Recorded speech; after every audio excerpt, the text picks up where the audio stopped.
మరొక విషయం ప్రమోద్, భగవంతుణ్ణి చూడ్డం కాదు, అనుభూతి చెందాల్సి ఉంటుంది. ఎలా సాయి? ఒకవేళ ఆయన్ని అనుభూతి పొందాలంటే నీ శ్వాసని అనుభూతి పొందు. వాయుమండలంలో వేలాది రకాల వాయువులున్నాయి, కానీ శరీరం కేవలం ప్రాణవాయువునే తీసుకుంటుంది. ఈ సృష్టి చాలా జటిలమైంది.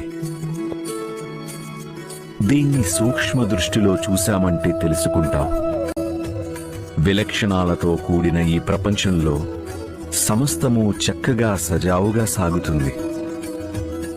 ఇది కేవలం భగవంతుడి ఉనికి వల్లనే సాధ్యం. నువ్వు ఎంత నమ్మకంగా చూస్తావో అంత అధికంగా భగవంతుడి ఉనికిని అనుభూతి పొందుతావు.